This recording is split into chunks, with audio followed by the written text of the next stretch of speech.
Mon frère m'a dit de me retirer, a dit que je n'avais pas l'étoffe d'un PDG, m'a qualifié de technicien glorifié. Il a présenté mon travail sans le lire et a effacé mon nom de partout. Puis la dernière diapositive s'est affichée. Et il s'est figé au milieu d'une phrase. Il aurait dû lire le fichier. Bonjour, je m'appelle Celeste Sten. J'ai construit les fondations de l'IA de notre entreprise, chaque chaîne logique, chaque modèle, chaque ligne de code écrite lors de mes nuits blanches. Mais au moment de faire la présentation, mon frère m'a dit de me retirer, affirmant que je n'avais pas assez de prestance pour les investisseurs. Alors, je l'ai fait. Mais ce qu'il ne savait pas, c'est que le support de présentation qu'il présentait si fièrement, je l'avais réécrit. Chaque prédiction erronée, chaque bug silencieux, tout cela venait de moi aussi. Et au moment où tout s'est effondré, ils m'ont quand même demandé pourquoi je ne souriais pas. Que faites-vous quand votre propre famille vous efface? Pas par accident, mais de manière délibérée. Le soleil commençait tout juste à se cacher derrière les montagnes de Scottsdale, projetant une brume dorée à travers la fenêtre du bureau. J'étais assise à mon bureau, écoutant à moitié le bourdonnement de la circulation et redoutant à moitié la soirée qui s'annonçait. Une pile de propositions était étalée devant moi, des graphiques, des modèles, des flux prédictifs. L'ossature du système d'IA, Family Pulse, que j'avais construit à partir de zéro. J'ai ajusté mes lunettes, je me suis penché en avant et j'ai ouvert d'un clic le PDF joint à l'email du groupe familial. C'était la présentation officielle pour le dîner des investisseurs du lendemain soir. Mes doigts ont hésité sur le pavé tactile pendant que je parcourais la première diapositive. Le projet des frères Thomson. J'ai cligné des yeux. Je l'ai relu, plus lentement cette fois, comme si j'avais manqué quelque chose. Il n'y avait aucune mention de mon nom, ni dans le titre, ni dans les notes de bas de page, ni même dans la liste des contributeurs sur la dernière diapositive. Ma poitrine ne s'est pas serrée. Elle s'est glacée. Le logo était soigné, police minimaliste, lignes épurées, le genre qu'on voit sur les bannières de start-up lors des salons technologiques de San Francisco. Le genre de choses qui séduit la presse avant même d'avoir fait ses preuves. Sauf que moi, j'avais déjà fait mes preuves. J'avais passé les 11 derniers mois enfouis dans ce code, donnant vie à un système capable de prédire les urgences de soins chroniques avant qu'elles ne deviennent ingérables. Et le voilà, prêt pour le marché et vidé de ma présence. Ils ont pris mon travail et l'ont qualifié d'entreprise familiale, mais seulement après avoir retiré mon nom de l'affiche.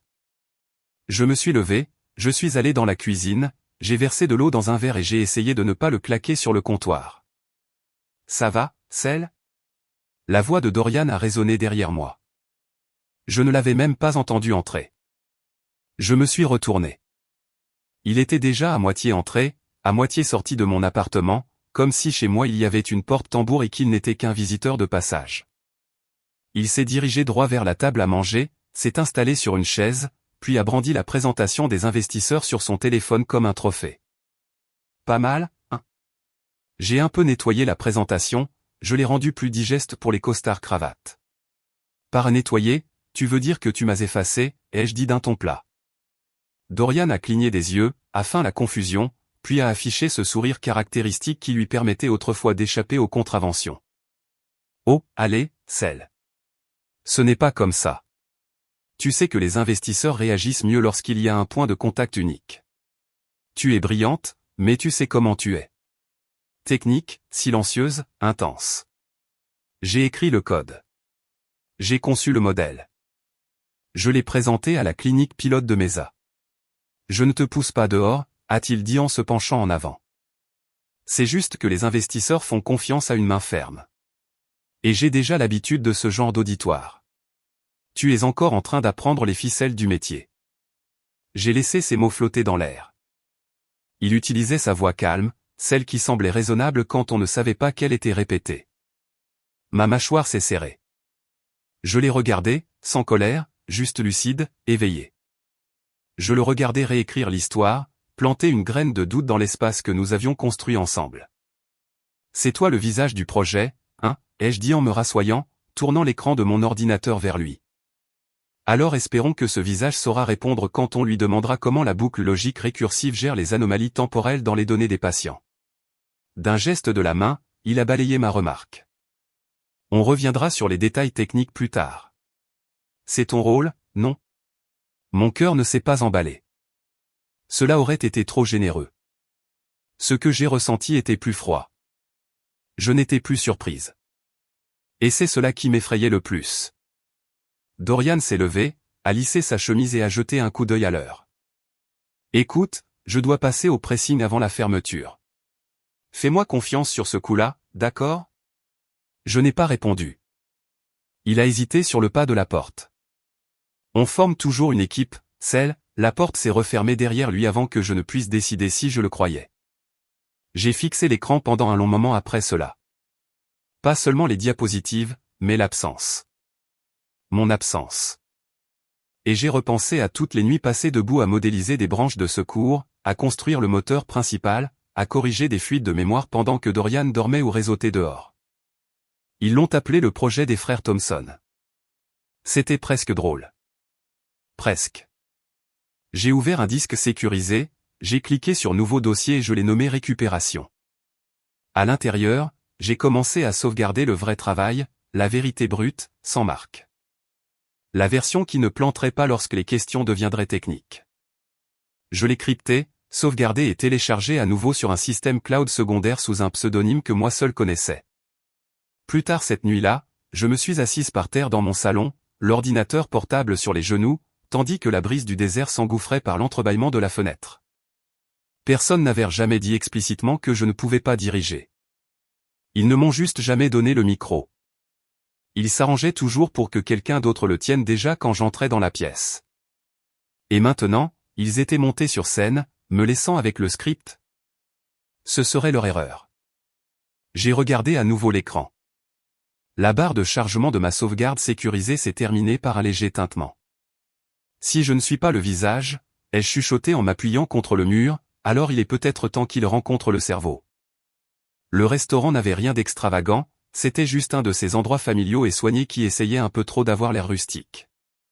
Des guirlandes lumineuses s'enroulaient autour d'oliviers artificiels, des bougies vacillaient dans des bocaux en verre, et un serveur en bretelles distribuait de l'eau gazeuse hors de prix. Nous étions assis vers le fond, près des portes de la cuisine, pas tout à fait oubliés, mais pas non plus sous les projecteurs. J'étais arrivé à l'heure, vêtu d'un bleu marine discret et armé d'une tranquille détermination.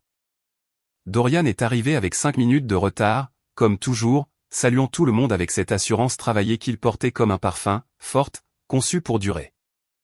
La bannière au-dessus du salon privé indiquait « Bienvenue aux frères Thompson et aux investisseurs ». Je l'ai fixé pendant 5 bonnes secondes avant de m'asseoir. Il y avait des menus personnalisés à chaque place, imprimés sur un papier cartonné épais couleur crème. L'entête correspondait exactement à la bannière. Aucune mention de moi. À nouveau. J'ai retourné le menu, cherchant une blague interne, une référence cachée. Quelque chose qui m'indiquerait qu'il s'agissait d'une simple maladresse, pas d'une exclusion intentionnelle. Rien. Elma était assise 2 places plus loin, sirotant son verre de vin et feignant de ne pas remarquer mon expression. Quand nos regards se sont croisés, elle m'a adressé un sourire doux et évasif. Le genre de sourire que les mères affichent quand elles savent qu'elles devraient dire quelque chose, mais s'en abstiennent. Dorian s'est levé pour porter le premier toast au moment même où les entrées étaient servies. À l'innovation, a-t-il dit, verre levé bien haut. À la famille, et à l'incroyable aventure de construire quelque chose à partir de zéro avec les personnes en qui vous avez le plus confiance.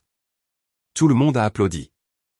Quelques invités ont jeté un coup d'œil vers moi, s'attendant peut-être à un signe de reconnaissance, mais Dorian a enchaîné directement en remerciant notre équipe et notre ingénieur en chef des opérations, son assistante, qui n'avait pourtant pas écrit une seule ligne de code.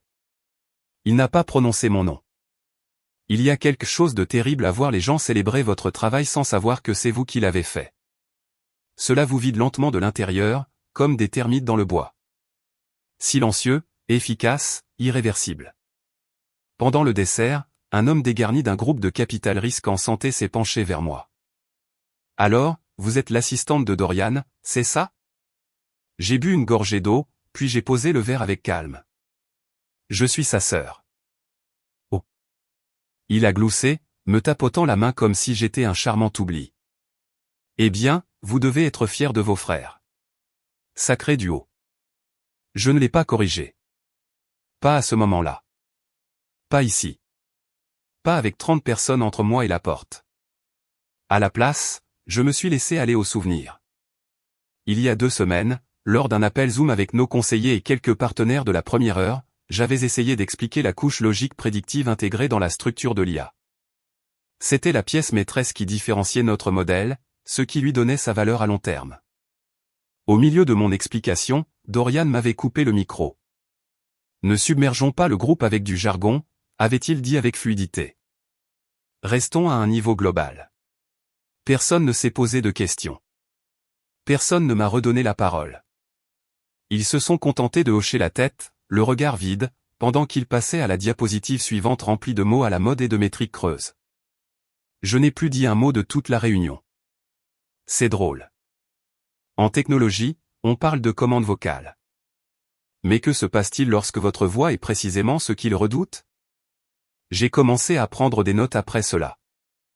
Des journaux d'activité horodatés, des captures d'écran, des preuves discrètes de ce qui était dit, de ce qui était supprimé, de ce qui avait lentement été effacé de mon héritage.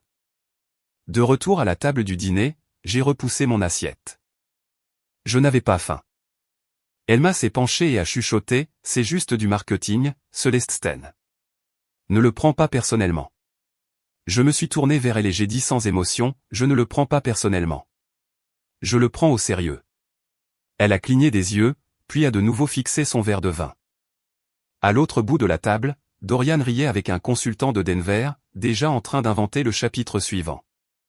Au moment où le café a été servi, je planifiais déjà mon départ. Alors que les invités se dirigeaient vers le buffet des desserts, vantant les tartes au chocolat et les biscuits personnalisés, je m'en suis approché discrètement. Les biscuits étaient décorés du logo de l'entreprise. En dessous, on lisait « L'avenir construit par les Thomson ». Je les ai fixés. Quelqu'un avait pris le temps de décorer ces biscuits. Quelqu'un avait validé ce texte. Personne n'avait pensé à m'inclure. J'ai sorti mon téléphone, j'ai pris une seule photo et je l'ai enregistrée dans mon journal crypté. Les noms peuvent être effacés, mais les archives. Je sais comment les écrire pour qu'elles ne disparaissent jamais. Il était de plus de minuit. Mon appartement bourdonnait de ce genre de silence étrange qui ne console pas. Il accuse. Le genre de silence qui vous serre la poitrine, plus fort qu'il ne le devrait. J'avais jeté un sweatshirt sur ma chaise et troqué le vin contre un thé tiède. Le dîner des investisseurs était terminé depuis des heures, mais son poids ne s'était pas allégé. J'ai parcouru le rapport finalisé que l'assistante de Dorian avait publié sur notre espace de travail interne. L'entête était nette, la présentation soignée, et le ton aseptisé. Quelque part entre les diapositives 8 et 12, j'ai repéré une séquence familière de graphiques, de flux de données et d'arbres de décision que j'avais conçus de toutes pièces. Chaque nœud, chaque flèche de transition était de moi. Et pourtant, les crédits en bas indiquaient « Visualisation par Heather Maxwell ». Heather, la fille qui m'avait un jour demandé ce qu'était une API. C'était là. Ma structure, son nom. Je n'ai pas fermé brusquement mon ordinateur. Je n'ai pas envoyé de SMS. Je n'ai pas pris d'assaut la conversation familiale avec des captures d'écran et de l'indignation. Cela aurait été trop facile pour eux de me faire passer pour quelqu'un d'excessivement émotive.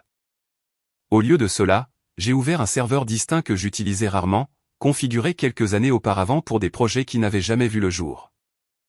J'ai commencé à télécharger chaque version de mon code, chaque itération, chacune clairement horodatée, chaque message de validation de code, commis, délibéré et traçable. Ils ne voulaient pas effacer le produit. Ils voulaient effacer l'auteur, et j'avais fini de leur faciliter la tâche. Le lendemain matin, après 2 heures d'un sommeil haché, j'ai préparé du café, puis j'ai ouvert Slack pour chercher une discussion dont je me souvenais très bien. Elle datait d'il y a 2 mois, la nuit où j'avais détaillé avec obsession toute la logique de flux du moteur d'IA. Je m'en souvenais parce que j'avais tout tapé à 2h13 du matin, les yeux grands ouverts, avec un esprit qui refusait de se mettre en veille. Mais la discussion avait disparu. Ni archivée, ni déplacée, supprimée. J'ai fait défiler l'historique du canal. Rien. Les manques étaient évidents pour quiconque savait où regarder, mais personne d'autre ne saurait ce qui manquait, à part moi et les personnes qui l'avaient fait disparaître. Ma respiration ne s'est pas accélérée. À la place, j'ai pris mon téléphone et j'ai appelé Rowana. Elle a répondu dès la 2e sonnerie. Ça va? Définir ça va, ai-je marmonné, avant de raffermir ma voix. Est-ce que Slack est recevable dans les litiges de propriété intellectuelle? Un silence. Seulement s'il existe toujours. Et même là, cela dépend si les archives du serveur ont été conservées. Pourquoi? Ils ont commencé à m'effacer, ai-je dit. D'abord mon nom, maintenant mes contributions. Discrètement, délibérément. Rowana a expiré profondément. Ce n'est pas un oubli, Cell. C'est chirurgical. Ce mot est resté gravé. Chirurgical. Précis, choisi, ni bâclé ni dicté par l'émotion, pas le genre de choses qu'on peut attribuer à une erreur administrative. Il ne me négligeait pas. Il m'éliminait. Je vais commencer à tout archiver hors ligne, ai-je dit calmement. À partir d'aujourd'hui, et en remontant le temps. J'ai déjà des sauvegardes locales pour la majeure partie de la structure. Je vais t'aider à mettre en place quelque chose de plus solide, a-t-elle répondu. Un stockage hors site, des journaux horodatés, et si cela s'envenime, je connais quelqu'un à l'USTO, Bureau des brevets et des marques des États-Unis, qui peut accélérer la vérification de la paternité de l'œuvre. Je n'essaie pas de déclencher une guerre nucléaire, ai-je précisé.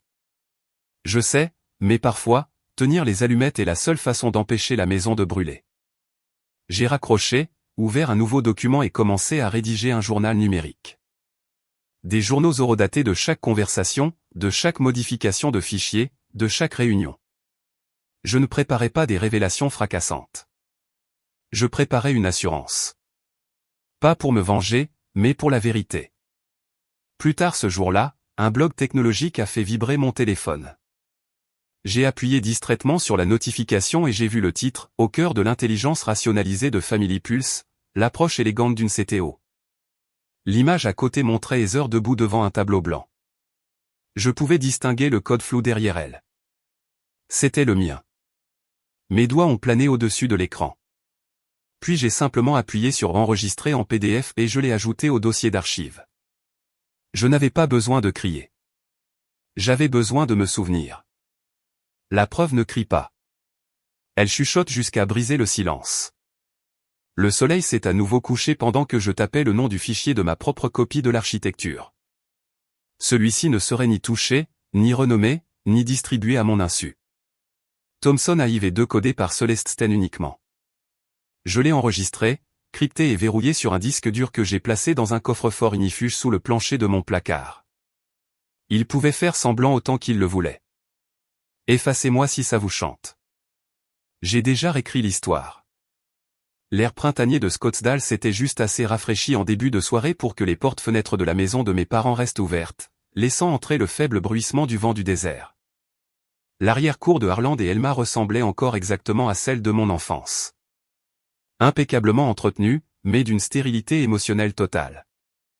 Des meubles de jardin cirés sur lesquels personne ne s'asseyait.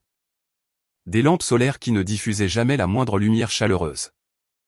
Un décor façonné par l'effort, dénué de toute décontraction. La table était déjà dressée quand je suis arrivé. Dorian versait du vin rouge d'une main tout en faisant défiler des messages sur son téléphone de l'autre.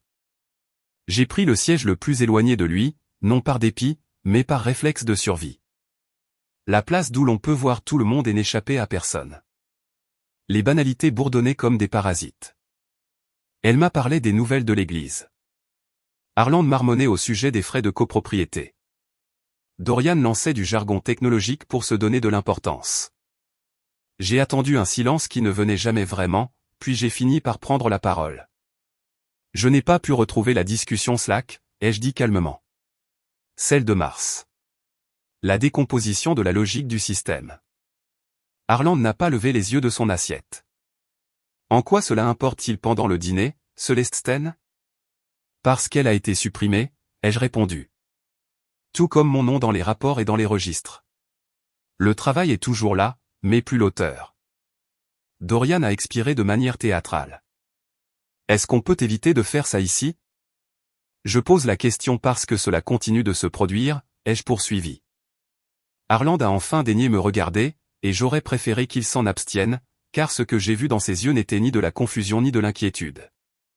C'était de l'agacement. Nous ne sommes pas dans un tribunal, Célestine. C'est la famille. Ne nous fais pas honte. leur faire honte. Pas à lui, pas à celui qui récoltait les lauriers, mais à moi, pour avoir osé désigner le masque et dévoiler le tour de passe-passe. Elle m'a apposé sa serviette lentement, en nous regardant tour à tour. « S'il vous plaît, ne faisons pas ça ici », a-t-elle dit doucement, comme si la table du dîner était une terre sacrée et que la vérité y était une intruse. Dorian s'est adossé à sa chaise avec un sourire narquois plein d'autosatisfaction. Nous construisons tous quelque chose ici. Restons concentrés sur la vision d'ensemble, d'accord? Une seule marque, un seul message. Un seul mensonge, ai-je chuchoté, sans que personne ne l'entende.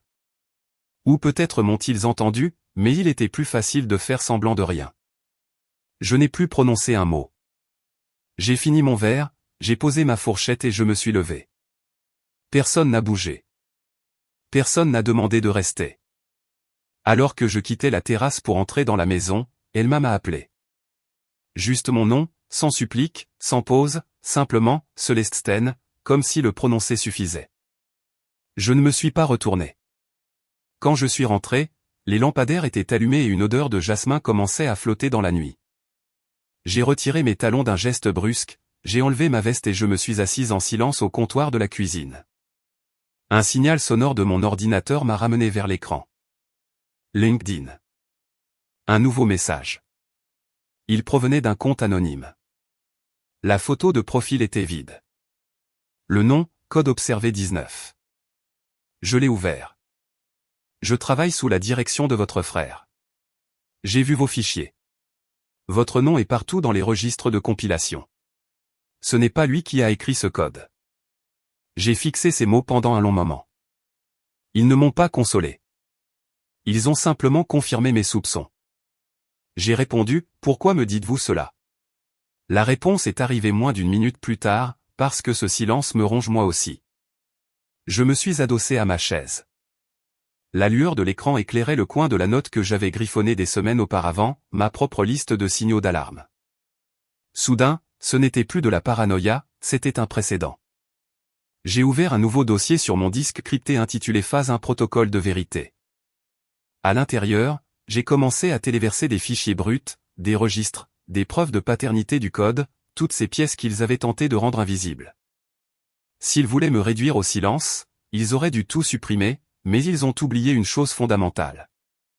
Ils ne m'entendent pas maintenant, mais ils ressentiront l'écho. J'étais assise dans mon espace de travail, la seule lumière de la pièce provenant de mon écran et de la faible lueur rouge du routeur qui clignotait près du sol. L'air était immobile, à l'exception du léger tapotement de mon clavier. Mon email de démission était ouvert, le curseur clignotant à la fin de la dernière phrase, comme s'il me mettait au défi d'appuyer sur envoyer. Je l'ai relu, puis encore une fois. Il n'y avait pas de monologue dramatique, pas d'appel à la reconnaissance teintée d'émotion. C'était clinique, efficace, tout comme le système que j'avais construit, et tout comme les personnes qui m'en avaient discrètement écarté. But he wasn't walking away empty-handed. Before attaching anything, he opened the source folder and buried within the lines of code a digital signature only he knew how to trace. Note a watermark, a fingerprint, something no version history wipe or revision overwrite could scrub. He embedded it deep within the architecture root function. The part no one else had ever touched bume. Une fois la validation du code finalisée, j'ai joint la version épurée du projet à l'email, je l'ai intitulé transmission finale et j'ai cliqué sur envoyer. L'email s'est envolé dans l'éther numérique. Je ne pars pas, ai-je chuchoté dans le silence, je change juste de place. Ensuite, j'ai copié l'intégralité de mon code source, ma véritable version, sur un SSD fraîchement formaté. Il a fallu 5 minutes pour le crypter et 15 de plus pour le répertorier. J'ai glissé le disque dans un petit boîtier ignifuge et je l'ai rangé dans un coffre verrouillé sous mon lit, au même endroit où je cachais mes journaux intimes à l'adolescence.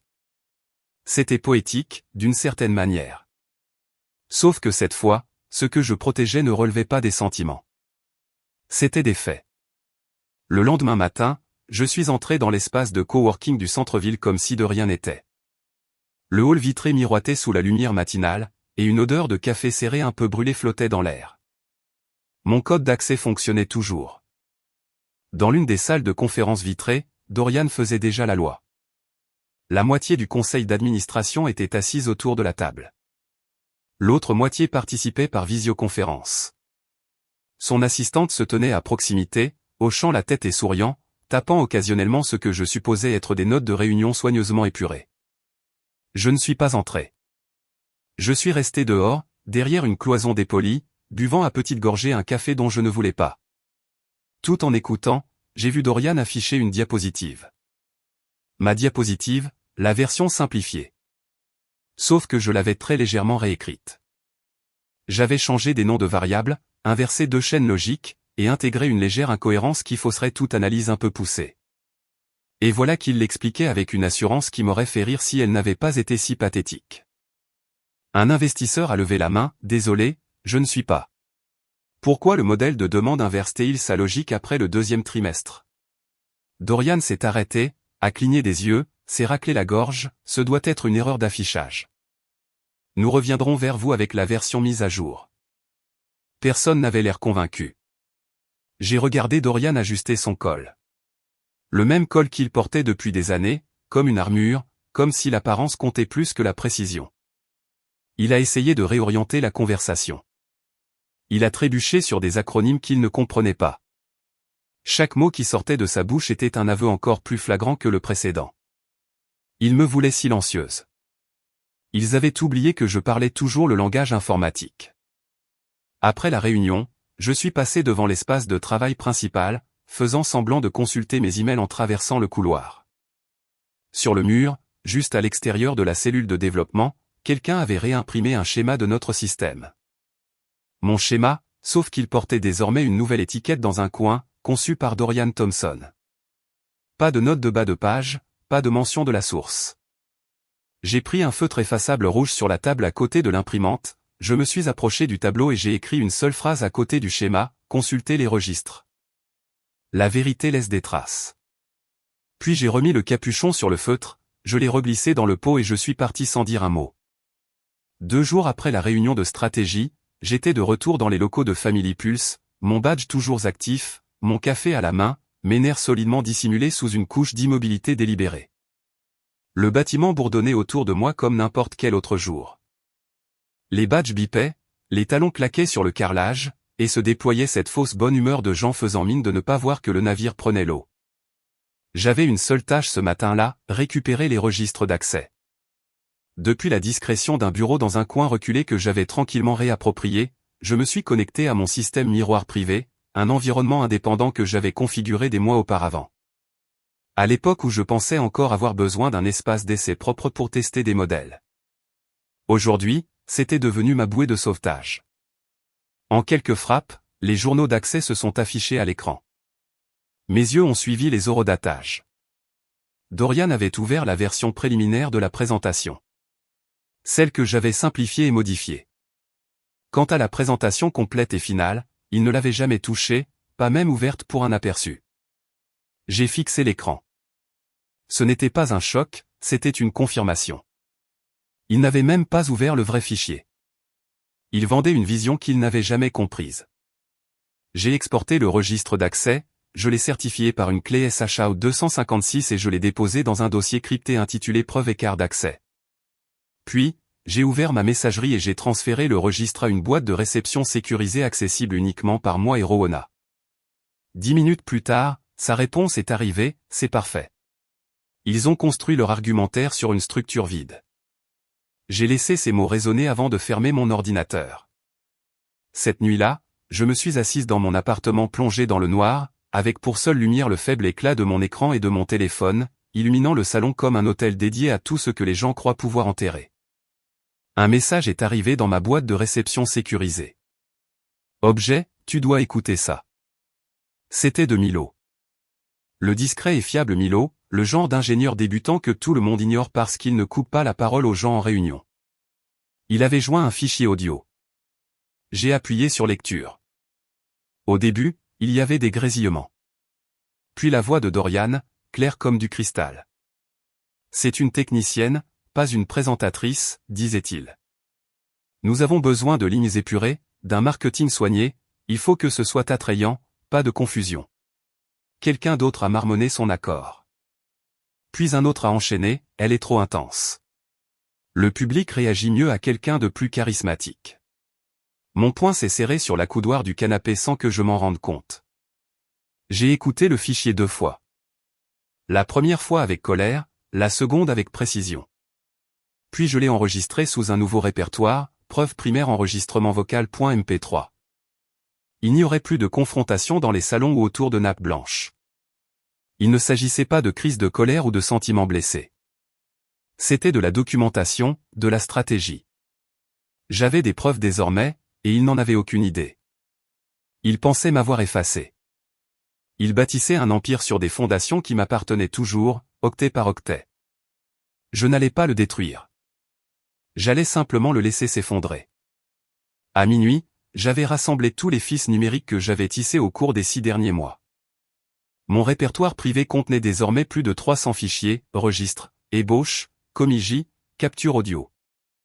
Je les ai organisés par catégorie, paternité du code, historique des révisions, compte-rendu de réunion, incident d'attribution abusive.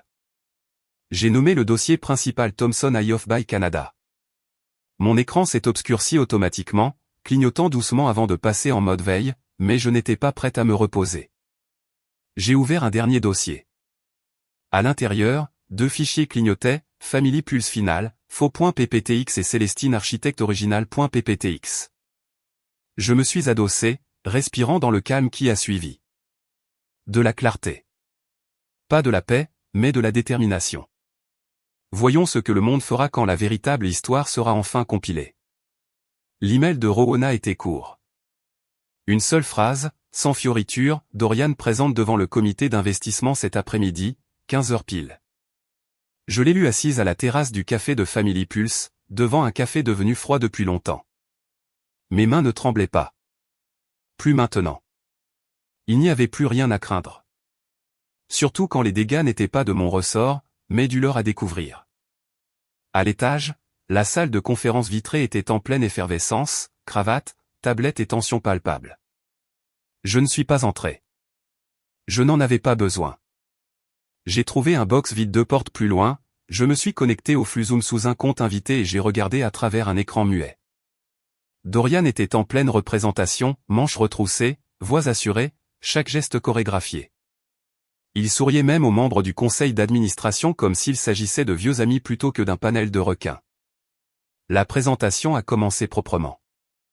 Durant les 2 premières diapositives, j'ai presque admiré sa capacité à régurgiter mon travail sans s'étouffer avec sa propre arrogance. Mais ensuite, la diapositive 7 est apparue. Le graphique des prévisions de la demande a commencé à osciller. Les étiquettes des axes ne correspondaient pas aux ensembles de données, puis les courbes censées refléter la croissance ont plongé vers le bas. Silence. Un investisseur s'est penché en avant, pourquoi vos indicateurs de demande régressent-ils au lieu de progresser ici? Dorian s'est figé, a cligné des yeux, s'est raclé la gorge. C'est un problème d'affichage. Ce doit être un retard de rendu sur la couche de projection. Une autre membre du conseil a refermé doucement son ordinateur portable. Je n'ai pas bronché, je n'ai pas souri, je me suis juste adossé à ma chaise, regardant la maison qu'il avait construite sur mon silence s'effondrer sous le poids de sa propre imposture. Il m'avait demandé de me retirer. Je l'ai fait. Et maintenant, sa construction factice brûle. Après la réunion, je suis resté jusqu'à ce que la liaison soit coupée. Puis j'ai fait mon sac et je suis parti avant que quiconque ne puisse guetter ma réaction. Quand je suis revenu à l'espace de coworking, mon téléphone vibrait déjà. Elle m'a affiché l'écran. Je l'ai laissé tomber sur la messagerie. 10 minutes plus tard, elle a réessayé. Cette fois, j'ai répondu. J'ai entendu dire qu'il y avait eu un problème à la réunion du conseil, a-t-elle dit, essayant de paraître calme. Oui, ai-je répondu. Dorian a dit que le fichier était corrompu. Il pense que quelqu'un.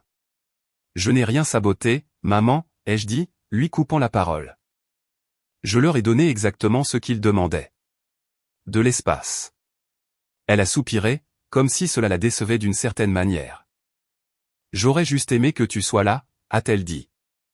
Peut-être que tu aurais pu aider à résoudre le problème. Non, ai-je répondu froidement. Vous me vouliez invisible, j'ai obtempéré. Ce qui se passe ensuite vous appartient. J'ai raccroché. Le soleil commençait à se coucher quand j'ai retrouvé Rowena dans le hall de son cabinet en centre-ville. Elle m'a tendu un dossier, sans un mot. À l'intérieur se trouvaient des copies imprimées des registres d'accès, mes schémas originaux et ses notes sur la jurisprudence en matière de propriété intellectuelle. Il commence à s'entre-dévorer, a-t-elle dit en faisant défiler des informations sur son téléphone. Dorian a hurlé sur Heather dans le couloir, l'accusant d'avoir téléversé la mauvaise version. Évidemment, ai-je marmonné. Il pense qu'elle l'a saboté. Elle ne l'a pas fait, ai-je ajouté. No, a acquiescé Rowena. C'est toi qui l'as fait, brillamment, en silence. Je n'avais pas besoin de le saboter, ai-je dit. J'avais juste besoin de le laisser parler. Il y a eu un moment de silence entre nous. Puis elle a ajouté, nous avons dépassé le point de rupture. J'ai hoché la tête lentement, posant le dossier sur la table à côté de moi. Alors laissons tout s'écrouler. La salle du conseil ressemblait à un tribunal. Table cirée, costume sombre, visages impénétrables. Depuis le bureau que j'occupais dans le cabinet de Rowena juste au bout du couloir, j'avais une vue parfaite sur la retransmission en direct sur mon ordinateur. L'angle était idéal. Je n'avais pas besoin d'être dans la pièce. Ma présence avait déjà été inscrite dans le scénario. Dorian se tenait en bout de table, les manches retroussées avec assurance, la voix pleine de cette confiance théâtrale. Il était dans son élément, jusqu'au moment fatidique. La diapositive 10 est tombée comme un coup près. Les lignes du graphique ont plongé là où elles auraient dû grimper. Une tendance censée annoncer une opportunité suggérait au contraire un effondrement. Un murmure discret a parcouru la pièce.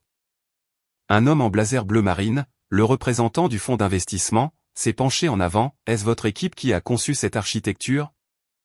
Le temps d'arrêt de Dorian a été subtil, mais la caméra l'a capté. Oui, bien sûr, a-t-il répondu trop vite. Nous l'avons affiné au cours des derniers trimestres. Une autre investisseuse a plissé les yeux. Expliquez-nous alors comment votre logique prédictive contredit les règles fondamentales de votre modèle de départ. Un silence de mort s'est installé. On pouvait sentir l'atmosphère changer. L'énergie est passée de la certitude à la suspicion en moins de 10 secondes. Un membre du conseil a saisi son stylo, mais n'a rien écrit. Dorian a cligné des yeux. Il y a peut-être un problème d'affichage.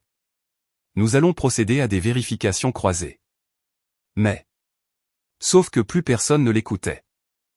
L'expression de son visage, diffusée sur le canal interne, révélait sa défaite à tous les employés de l'entreprise.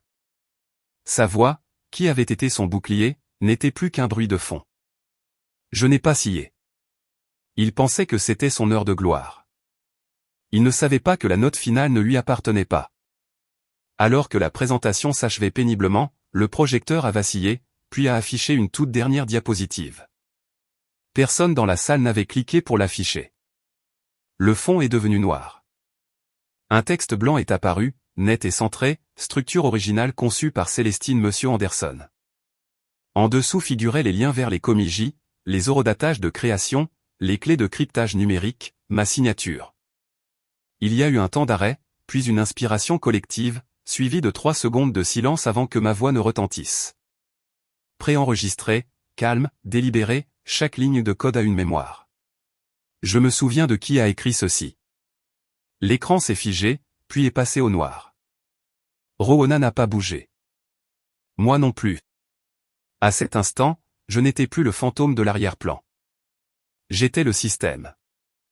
J'étais la preuve, l'évidence. Il n'y a pas eu de cri, pas d'éclat de voix, juste une pièce remplie de gens qui savaient désormais la vérité. La réunion s'est terminée prématurément, non pas parce que quelqu'un l'avait ordonné, mais parce qu'il n'y avait plus rien à dire. Dorian est resté là, la bouche bée, les mains vides, cherchant du regard une bouée de sauvetage que personne ne lui tendait. 1 heure plus tard, de retour chez Rowena, nous avons ouvert une bouteille de vin et elle a servi sans demander. Elle a dit, c'était chirurgical. J'ai hoché la tête. Ils en avaient fait une affaire personnelle. J'en ai fait quelque chose de permanent. Dehors, Scottsdale commençait à s'apaiser. Je suis sorti sur le balcon, la lumière du désert virant alors à l'horizon. Une brise légère s'est levée. Je ne ressentais pas de triomphe. Je me sentais juste libéré, comme un fichier qui venait de finir de compiler, sans la moindre erreur. Mon téléphone a vibré, une notification de Health Tech Weekly, nous aimerions faire un portrait de la femme derrière l'architecture. J'ai souri, j'ai posé mon verre et j'ai répondu en 3 mots, parlons-en donc. Le lendemain matin de la présentation, je me suis assise en tailleur sur mon canapé, une tasse de thé tiède en équilibre sur un genou et mon ordinateur ouvert devant moi. La barre de notification clignotait sans s'arrêter, mention, partage, tag médiatique. Health Tech Weekly avait publié l'article juste avant l'aube, le véritable cerveau derrière Family Pulse AI, rencontre avec Celeste Sten Anderson. Ils n'avaient même pas demandé de commentaires. Ils avaient simplement fait leur travail d'investigation. Des captures d'écran comparatives remplissaient l'article, mes commentaires originaux face à la présentation modifiée de Dorian, les horodatages, les identifiants d'utilisateurs, les registres de version, le tout authentifié et irréfutable. Des preuves. L'article citait ma phrase, celle de l'enregistrement, chaque ligne de code a une mémoire. Et en dessous, ils avaient écrit, cette fois, la mémoire a parlé la première. Je n'ai pas souri tout de suite. Je me suis simplement adossé, les yeux parcourant l'écran, me laissant imprégner par la situation. Quelques minutes plus tard, les commentaires ont commencé à affluer, pourquoi n'est-elle pas la PDG, c'est pour cela que les femmes n'attendent pas qu'on leur rende justice. Elles construisent malgré tout. Les femmes dans la tech ne méritent pas seulement d'avoir une place autour de la table. Elles ont construit la table elles-mêmes. Je n'ai répondu à aucun d'eux, mais j'ai lu chaque mot. Les messages directs sont arrivés ensuite, pour la plupart d'inconnus. Mais l'un d'eux m'a marqué, venant d'une femme à Seattle. Sa photo de profil l'a montré en blouse de laboratoire. Un court message, merci de montrer qu'on peut être brillante et discrète à la fois. J'ai fixé ce message un moment, puis j'ai tapé et effacé ma réponse 3 fois avant d'envoyer un simple « Je vous comprends, moi aussi ». Cet après-midi-là, Rowana m'a appelé, j'ai mis en ligne quelque chose, a-t-elle dit. Elle m'a envoyé un lien vers une archive vidéo privée. J'ai cliqué, et il était là, Dorian, 4 ans plus tôt, lors d'une présentation de créateurs à Tampa. Les débuts, avant la presse, avant les faux-semblants. La vidéo était de mauvaise qualité, mais sa voix était distincte, c'était d'abord la vision de ma sœur, disait-il à une petite assemblée d'investisseurs providentiels. Moi, je ne suis que le porte-parole. Rowana a ajouté, j'ai coupé le moment où ils rient tous comme si c'était une blague. Puis j'ai laissé le silence qui a suivi. J'ai visionné la vidéo en boucle. Puis je l'ai regardée devenir virale. En soirée, elle était partout.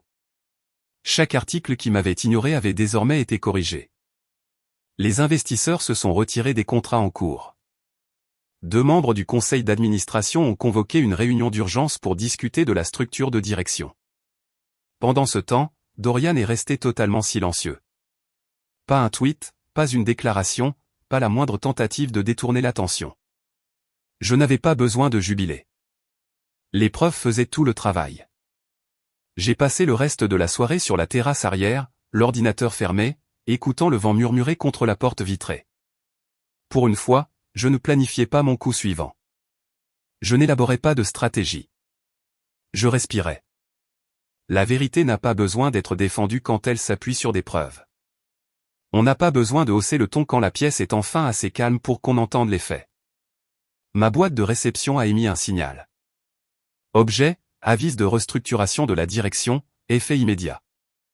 J'ai cliqué, lu la première ligne, puis j'ai refermé l'ordinateur. Ça a commencé. La salle du conseil de Family Pulse ne semblait pas différente. Même mur ciré, même chaise en cuir à haut dossier, même bol de bonbons au citron auquel personne ne touchait. Mais l'énergie, elle, était nouvelle. Elle était plus lourde, comme si l'on avait réduit d'un cran le niveau d'oxygène. J'étais assise au bout de la longue table, Rowana à mes côtés, calme comme toujours. En face de nous, les membres du conseil mélangeaient des papiers, tapotaient leurs stylos, évitaient mon regard. Et Dorian n'était pas encore dans la pièce. Cela aussi était délibéré. Le président s'est raclé la gorge, Celeste Sten, vous pouvez commencer quand vous le souhaitez. Je me suis levé, j'ai connecté mon ordinateur au projecteur sans dire un mot. Pas de préambule, juste les faits. La première diapositive est apparue, l'enregistrement officiel de la propriété intellectuelle, mon nom, mon horodatage, ma revendication. Deuxième diapositive, les registres de Comi JHub, les captures d'écran de mon historique de version, clair comme le jour, nom, date, modification, indiscutable. Troisième diapositive, le clip de Dorian, 4 ans plus tôt, c'était d'abord la vision de ma sœur. Moi, je ne suis que le porte-parole. Silence, mais ce n'était pas un silence gêné. C'était un silence tranchant. Le président a croisé les mains, êtes-vous prête à engager des poursuites judiciaires si la paternité du projet n'est pas formellement rétablie? J'ai croisé son regard, il ne s'agit pas de menaces. Il s'agit de rétablir la vérité. Personne n'a contesté. En l'espace de 30 minutes, Dorian a été officiellement suspendu, dans l'attente d'un examen complet. La formulation était clinique. L'impact ne l'était pas. Un communiqué de presse a été rédigé l'après-midi même, réaffectation du fondateur suite à un litige sur la paternité du projet. Je n'ai pas bronché quand le directeur de la communication m'a demandé de valider le texte. Je n'ai pas demandé de modification. Je n'en avais pas besoin. Mon histoire se racontait enfin d'elle-même. Plus tard ce jour-là, je suis retourné dans mon laboratoire à Scottsdale. Le calme m'a accueilli comme un vieil ami. J'ai retiré mon blazer, retroussé mes manches et je me suis installé devant ma console personnelle. Avant de lancer le moindre programme, j'ai pris une profonde inspiration. Ce n'était pas de la joie que je ressentais. Pas tout à fait. C'était quelque chose de plus calme, de plus dense. Comme le moment où une tempête s'éloigne et où vous réalisez que votre maison est toujours debout, mais que ses fondations ont bougé. Ce soir-là, un nouveau titre a fait le tour des réseaux. Un média avait intercepté Dorian à la sortie d'un débat. Il avait l'air fatigué, désorienté. Un journaliste lui a tendu un micro, « Alors, comment votre système d'IA interprète-t-il les schémas de données de santé atypiques des patients ?» Son visage est resté figé, « Eh bien, c'est comme si les données parlaient aux données, vous voyez. » La vidéo s'est propagée comme une traînée de poudre, légendée sur toutes les plateformes, un start-upper qui ne comprend rien à sa propre techno. Je n'ai pas ri. Je n'ai pas partagé. J'ai simplement ouvert un nouveau terminal et j'ai commencé à coder la structure d'un projet inédit. Une page blanche. Quelques heures plus tard, alors que les lumières de la ville scintillaient au loin et que le ronronnement des serveurs emplissait l'espace, Rowana est passée. Elle n'a pas parlé d'abord, elle s'est simplement approchée de mon bureau, y a posé un mot plié et est repartie. Je l'ai ouvert lentement. Écrit à la main, une seule ligne, quand ils liront ton code, ils verront enfin ta voix. J'ai fixé ces mots, puis j'ai tapé la première ligne d'un nouveau système. Une fine lueur matinale a glissé sur le parquet, s'étirant juste assez pour effleurer le bout de mes chaussons. L'appartement était calme, pas de tension, pas d'étouffement, juste de l'immobilité. Pour une fois, je n'actualisais pas les flux d'actualité et je n'archivais pas de documents. Je n'étais pas en train de réécrire l'histoire ou de la défendre. Je la laissais simplement reposer. Il y a eu un léger froissement près de la porte. Pas de coup frappé, juste le bruit d'un papier glissant sur le bois. Je me suis levé lentement, j'ai marché sans bruit et j'ai baissé les yeux. Une enveloppe, écrite à la main. Les courbes de l'écriture cursive étaient hésitantes, mais indubitablement les siennes. Elma. Je l'ai rapportée dans la cuisine, je me suis assise au comptoir et je l'ai ouverte. Le mot était court, l'encre irrégulière, comme si elle s'était arrêtée plus d'une fois, j'aurais dû te comprendre plus tôt. Je suis désolé. Ton père, il ne l'avouera jamais. Mais il lit tout ce que tu publies. Il n'y avait pas de « avec tout mon amour, maman » à la fin, pas d'explication superflue, pas d'adresse. Et curieusement, je n'en voulais pas. J'ai plié le papier, je l'ai glissé sous mon ordinateur et je l'y ai laissé.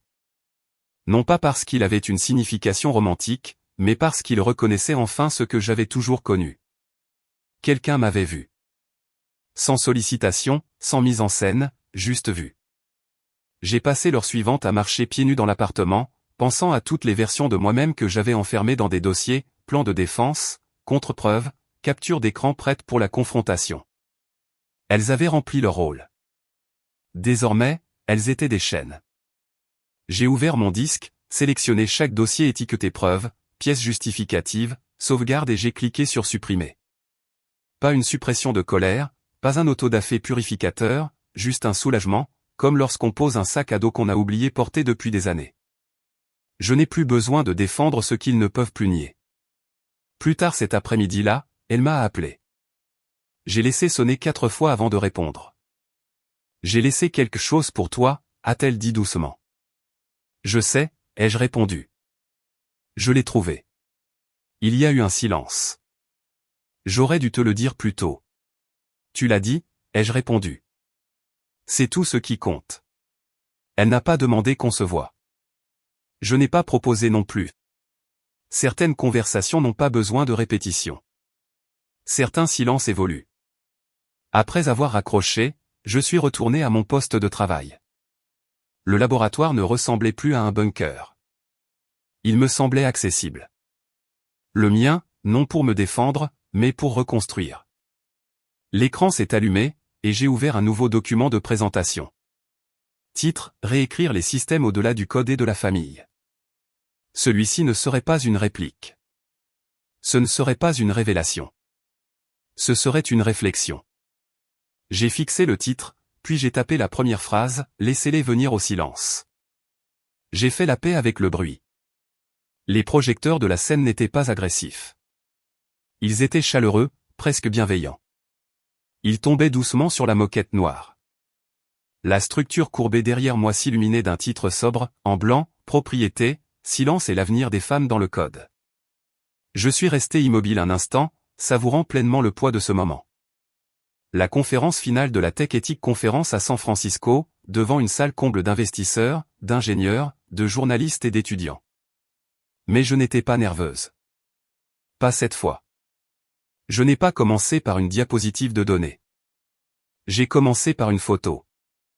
L'écran derrière moi s'est rempli d'une image, ma famille posant devant la cheminée de la maison de mes parents. Une nouvelle version d'une vieille photo. Même canapé, même personne. Sauf que cette fois, je n'étais pas sur le côté. J'étais au centre, mon nom écrit en dessous, bien aligné, Célestine Anderson. Ils ont réécrit la légende, ai-je dit dans le micro d'une voix ferme. Mais à ce moment-là, j'avais déjà écrit l'histoire. J'ai laissé les mots résonner avant de passer à l'image suivante. Une semaine avant la conférence, j'avais soumis les derniers documents au bureau des brevets américains. Il ne s'agissait pas de vengeance. Il s'agissait de laisser une trace. L'envoi comprenait des déclarations sous serment, des captures d'écran, des registres de commis, des enregistrements et même la déposition certifiée d'un ancien sous-traitant. Je n'avais pas seulement déposé une demande de propriété intellectuelle. Je l'avais gravée dans le marbre. Le système d'IA portait désormais mon nom, de manière rétroactive et permanente. Et au cours de cette même semaine, Family Pulse a publié une brève déclaration, Dorian Thompson a officiellement démissionné. Sa déclaration indiquait, je ne représente plus les valeurs actuelles de l'entreprise. Je n'ai pas célébré l'événement. Je n'ai pas dansé dans mon salon. J'ai simplement expiré un long et profond soupir. Parce que c'était enfin le signal que quelque chose se terminait. De retour sur scène, je suis passé à la dernière diapositive. Une citation de Brené Brown s'est affichée à l'écran, la chose la plus courageuse que vous ferez jamais est d'assumer votre histoire. Et j'ai ajouté à voix basse, et la plus intelligente est de l'écrire vous-même pour que personne d'autre ne puisse le faire à votre place. Il y a eu un silence.